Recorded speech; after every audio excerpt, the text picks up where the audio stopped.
कधी तुम्ही असं अनुभवलं आहे का, की तुम्ही मनापासून चांगलं वागता, सगळ्यांशी नीट बोलता, पण तरीही काही लोक तुमच्याबद्दल चुकीचं बोलतात?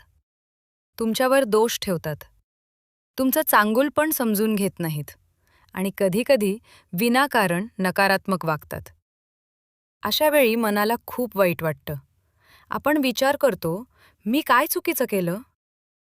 पण इथे एक गोष्ट समजून घ्या. सगळे लोक तुमचं मन समजून घेऊ शकत नाहीत. तुमचं चांगुलपण हे तुमचं आहे. ते इतरांच्या वागण्यावर अवलंबून नसतं. श्री स्वामी समर्थ एक खूप सुंदर गोष्ट सांगतात. लोक काय बोलतात ते ऐका, पण त्यांना मनात ठेवू नका.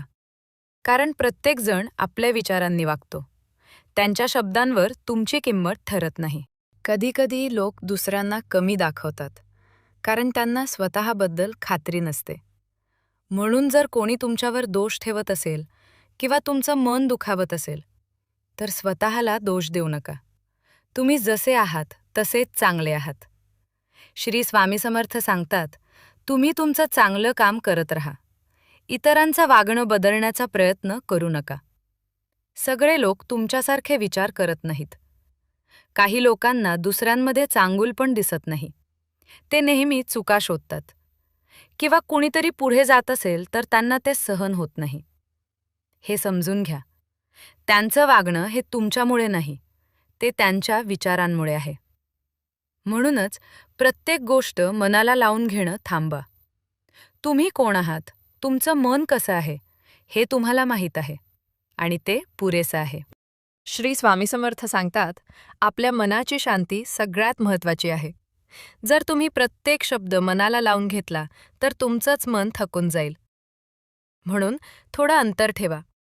सगळ्यांना खुश करण्याचा प्रयत्न करू नका. ज्यांना तुमची किंमत कळते ते तुमच्यासोबत राहतीलच, आणि ज्यांना नाही कळत त्यांच्यासाठी स्वतःला बदलण्याची गरज नाही. एक गोष्ट नेहमी लक्षात ठेवा.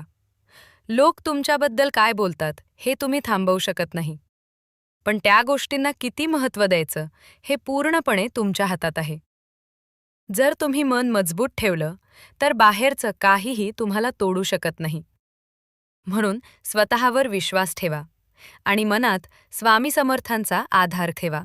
मला सांगा, जर ब्रह्मांडनायक तुमच्यासोबत असताना तुम्हाला अजून कोणाची गरज आहे? भिवू नका. श्री स्वामी समर्थ तुमच्या पाठीशी आहेत.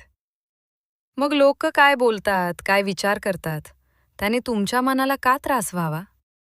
तुमचं मन स्वच्छ आहे. तुमचे हेतू चांगले आहेत आणि स्वामी तुमच्यासोबत आहेत. म्हणून स्वतःसारखंच रहा. चांगुलपण सोडू नका आणि इतरांच्या शब्दांमुळे स्वतःला बदलू नका. श्री स्वामी समर्थ.